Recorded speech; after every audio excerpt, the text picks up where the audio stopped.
Radha Ramana Hari Govind Jai Jai. So, saranagati, surrender. This is the word actually means saranagati means taking shelter. So taking shelter is a very important concept in devotional service. We don't have shelter here in the material world. We don't belong here. The conditioned soul by nature is completely different from matter. There's no safe place here.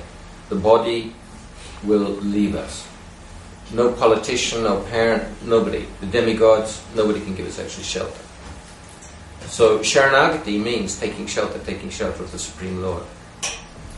Srila Thakur Bhaktivinoda, he's given an explanation of saranagati in Jaiva Dharma.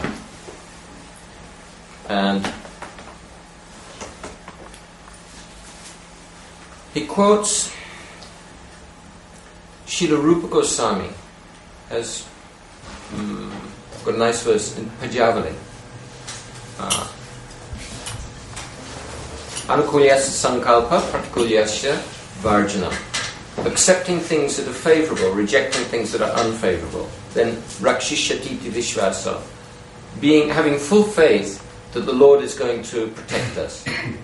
Goptritve varanam tata. And also that He will He will maintain us. And then Atmanikshepa Karpanye. Atmanikshepa means dedicating oneself completely, surrender. And Karpanye means being meek and humble. Shadvidha Sharanagati. So these are the 6 limbs of surrender. These are the qualities of a surrendered soul. Then the question arises, how do we get these qualities? Thakur Bhaktivinoda, he explains in Jaiva Dharma that Sharanagati, this mood of surrender, taking shelter with love of the Supreme Lord, this mood of surrender is what gives rise to Shraddha. When these moods of surrender are there in the heart, then Shraddha appears. Shraddha means, it's not exactly faith. Often it's translated as faith, but it's not really. Faith means, generally in the English language, it means belief. Faith in God means I believe that God exists. But Shraddha is something much stronger. Shraddha means, Shraddha Shabde Vishwas Kohe Sujit Nishjoy. Krishna Bhakti Hoy, Sarva Karma Krita Hoy. It means that I understand fully that if I perform bhakti to Krishna, then everything else is included. Everything.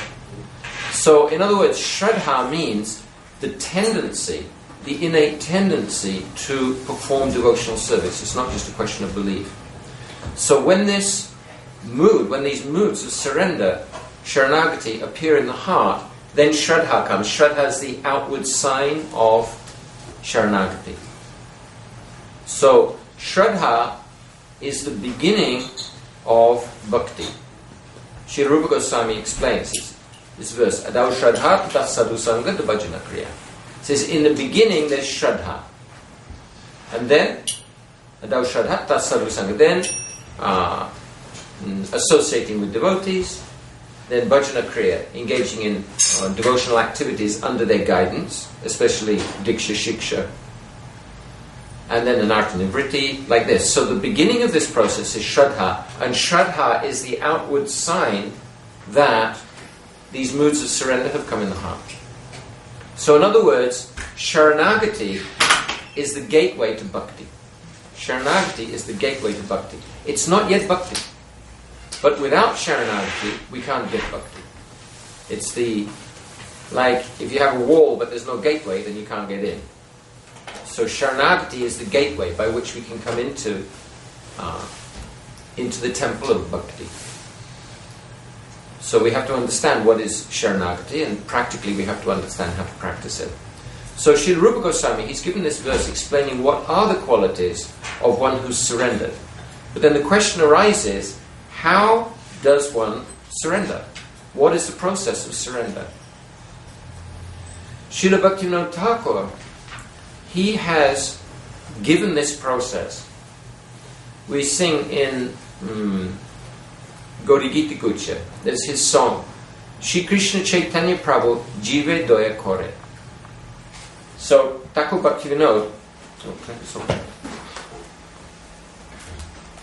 Thakur Bhaktivinoda, in this, he's written a book called Saranagati. And in this book, he's described the sixfold process of Saranagati. He's done this in a very beautiful way. He's written an introductory song, and then he's written a collection of songs for each of the 6 limbs of bhakti. And this Shri Krishna Chaitanya Prabhu Jive Doya Kori, this is the introductory song in the book Saranagati. It's page 81 of the songbook. So, third verse, Dainya Atma Nivedan Goptritve Varana Avasharakibe Krishna Vishvasapala. Humility, self-dedication, accepting him, Krishna, as one's only maintainer and guardian, having complete conviction that Krishna would surely protect us. Then Bhakti Anukula Matra Karya Rasika Bhakti Pratikula Bhava Varjanangika. Accepting things favourable for devotional service and rejecting the unfavourable.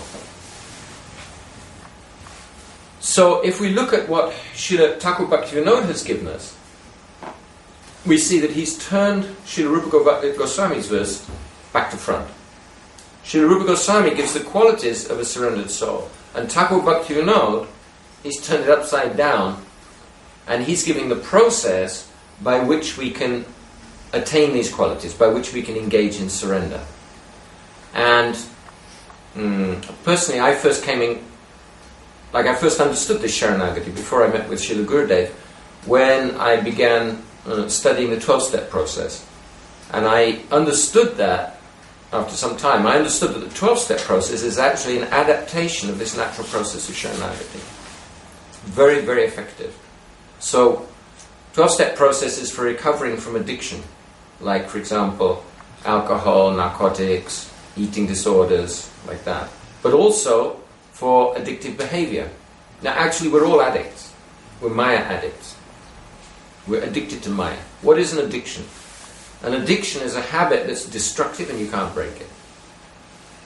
An alcoholic may know that his life's going to hell, his relationship's going to hell, everything, but he can't stop drinking. This is addiction. So similarly, we're addicted to Maya. It's a very destructive habit. It's destroying our spiritual welfare, it's destroying our happiness, everything, but we can't break it. So therefore, we have to take shelter of this process of taking shelter. So what is the process? First of all, humility. Humility means, what it doesn't mean that I'm bad, I'm rotten, I'm useless, I'm horrible, nobody could love me. No. Humility means primarily having full faith in Krishna's love and mercy. Without that, one cannot actually admit one's bad qualities. Only by grace. So humility means, first of all, understanding that Krishna, Lord Chaitanya, Gurudev, they're far more merciful. Their mercy is far more than our capability to commit sin. This is causeless mercy. There's no reason why they should be merciful to us, but yet they're merciful. This is humility. Krishna loves me so much. I don't have any good qualities. Krishna loves me so much. We'll see in the songs, Srila Thakur Bhaktivinoda's songs, always at the end, even when he's accepting his bad points, like for example, Amar Jivan. It's a catalogue of sinful activities. But at the end, he says, oh, now I'm coming to the lotus feet of the Lord and I'm telling my story. Weeping and weeping, I'm telling my story. So in all of these songs, he's expressing, yes, his own fallen qualities, but he's always coming to the lotus feet of the Lord. And in these songs, the mood goes up. And the last song in that section on humility is...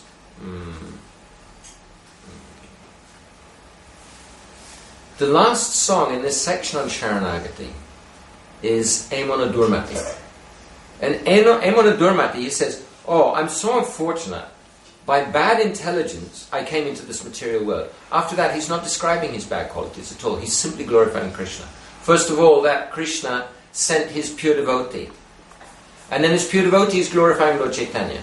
And he's saying, Lord Chaitanya, he's Krishna himself, and he's come to deliver the fallen souls, so you can go and get your deliverance as well.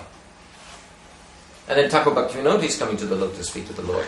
So it's really, the culmination of humility is simply glorifying the mercy of the Lord, causeless mercy of the Lord. Then after humility, accepting, practically it means that I don't have any power. I have to put myself at the mercy of the Lord. And I know He'll accept. This is His nature. Patita Pavan. Patita Pavan means He's the Saviour of the fallen. So Narottam Thakur, he's singing, Patita Pavana Hetu Tavavata Mosamo Patita Prabhu. Not Paibena. You've come, your whole business is to deliver the fallen, but I'm most fallen. You don't have to look anywhere else. Put your mercy here. Pure devotee knows that Krishna is so merciful. If we surrender, He must give His mercy. He must do it. It's like a law. Then Atmanivedan. Then turning oneself over to the Lord. Okay, I'm helpless. Then I have to turn my life over. I have to live for Krishna. Not just, yes, I surrender, and then I go on as usual. No. It means living for Krishna. Living for Gurudev. Living for Chaitanya Mahaprabhu. This is actual Atmanivedan. Real Atmanivedan means when the soul is manifest, Sarup Siddhi, and is totally surrendered to serving in spontaneous love to Radha and Krishna. That's actual Atmanivedan. That we can't do at the moment. But anyway, to the extent that we're able, we turn our life, our energy and everything over to the Lord. This is Atmanivedana. Question arises that if I'm just living for Krishna, how am I going to maintain myself? So Krishna said, so Goptritve Varanantata. Krishna says that I will maintain you. This Goptritve Varanantata, this is the main mood of surrender. This is the most important mood of Saranagati. Srila Gurudev, you stop making the noise, please.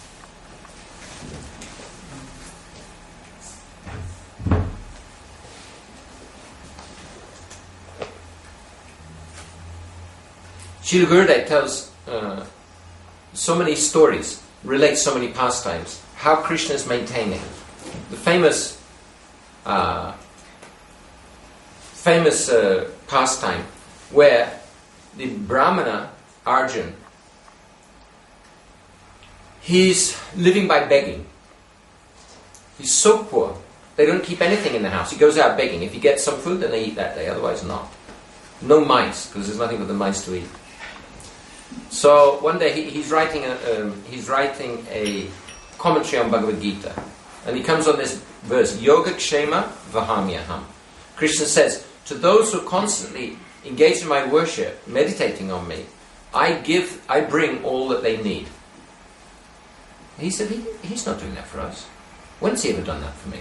This is not correct. It should be Yoga Kshema Didamyaham. I give, but not directly, personally. This is not correct. We're living so poor. I've worshipped him for so long. He's not bringing. And then that day he went out begging. He couldn't get anything. Nothing at all. He was out for so long. In the meantime, his wife was in the house. There was a knock on the door. So she was shy to come because she had practically no cloth to wear. So who's that? Oh, I'm your husband's disciple. My husband doesn't have any disciple. No, he sent me. Open the door, please.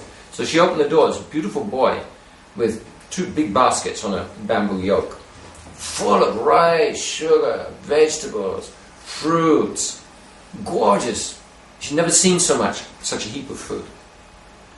So she brought the boy in, and then she saw he got scratch mark right across his chest. He said, "What's that? Who did that?" So your husband did it. What? Yes, I was bringing some things, but I was a little slow, so he became angry and he did this to me. She brought the boy in, told him to sit down in the inner room, and then she was waiting for her husband. So after some time, her husband comes. She became really angry. Where have you been? He said, oh, I didn't get any didn't get anything. Begging and begging, I didn't receive anything. And then he looked, where's this from? She said, your servant brought it? Your disciple? I don't have any disciple. No, you sent him. I didn't send anybody. And what's that scratch? How did you scratch him? Oh. And then he said, bring me the Bhagavad Gita. And then where he'd scratched that scratch was gone from the Bhagavad Gita. So then he understood that actually Krishna had come. Really Krishna is giving necessities. Gurudev loves telling that pastime. One time he said, Krishna's got 10 hands. Oh, my Guru Maharaj said, his father used to say, Krishna has 10 hands, and you've only got 2. So if he wants to take away with his 10 hands, how can you stop him? And if he wants to give, how can you stop him? And Gurudev said, if Krishna wants, you try to stop him, he'll break a hole in the roof and he'll pour it on your head. So this mood that Krishna is actually our maintainer. This is most important to understand. It doesn't mean that we'll stop working.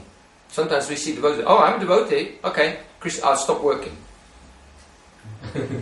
I'm practically starved to death. We have to have a mood of real surrender, not that, oh, I'll take up devotional service so I don't have to do anything and Krishna's got to do everything. Arjuna was surrendered, but he was working in the battlefield of Kurukshetra. He was working. It's not that we have to give up our duty,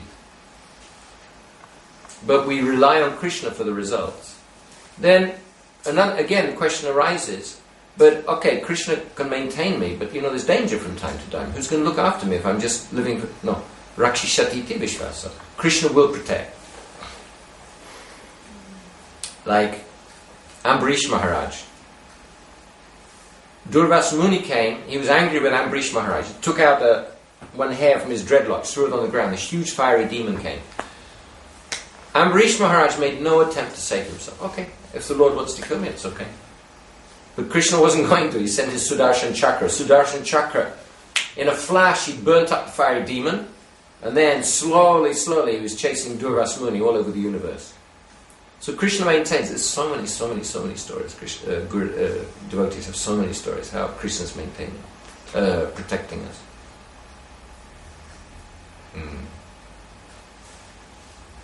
Then, accepting that which is favorable. For example, the ninefold process of bhakti, Shravanam, Kirtanam, Vishnu, Smarana, Padasevanam, which Rupa Goswami, he's expanded into 64 limbs. And then Chaitanya Mahaprabhu, he's explained that there's 5 very, very important processes of bhakti. Sadhu Sangha, Nama Kirtan, Bhagavata Shravan, Matulvas, Shradeshi, Mutya Sevan. First of all, association with devotees, then chanting the holy names, hearing Bhagavat from pure devotees, living in Mathura, or in general living in the holy Dham, and worshipping the deity with faith. These 5 especially are very, very important limbs of bhakti. So we accept these processes and other processes as well. And then rejecting that which is unfavorable. So there's a list of those things which are unfavorable, especially asat sangha tyaga e vaishnavachar. In general, what should a devotee give up? He should give up asat sangha. Those who are Mayavadis, means those who are addicted to impersonal philosophy, means those who are offenders to the Lord. Not all impersonalists are actually offenders. Srila Shukadev Goswami, he was impersonalist. 4 Kumars, they were also impersonalists. They wanted to merge it, or they were absorbed in Brahmananda, but when Shukadev Goswami heard from Vyasadeva about the glories of the Lord, then he was attracted. And when the 4 Kumars met with Narayan and Vaikuntha, then they become attracted and they become devotees. So, rejecting the association of those who are Mayavadis, they're envious of the Lord, they deny the form of the Lord, and then materialists also, those who want to enjoy, and especially either members of the opposite sex who want to enjoy, or associating with those who associate with members of the opposite sex. In other words, Stri means for man, with women in an enjoying mood. Or Stri Sangi, association with other men who are associating like that with women. And for women the other way around, like this. So this we have to give up. This is the... These are the moods of Sharanagati. 6 moods of Sharanagati. So Sharanagati is the gateway to Bhakti. Actually, we have to consciously practice this, beginning with humility. And I want to say again, humility doesn't mean putting yourself down. It doesn't mean I'm the worst, I'm rotten, I'm bad. Depression. Depression is not part of devotional service. Humility actually gives rise to enthusiasm. Because Krishna is so wonderful. Krishna is so kind, he's so loving, he's so merciful. And the more I admit my fallen condition and rely on his mercy, the more I feel his mercy. This is actually a cause for enthusiasm, for more service. In the material world, people are depressed because they've heard so many times you're bad. So they're depressed. Devotees don't have to become depressed. So humility means taking shelter of the causeless mercy of the Lord. Hare Krishna.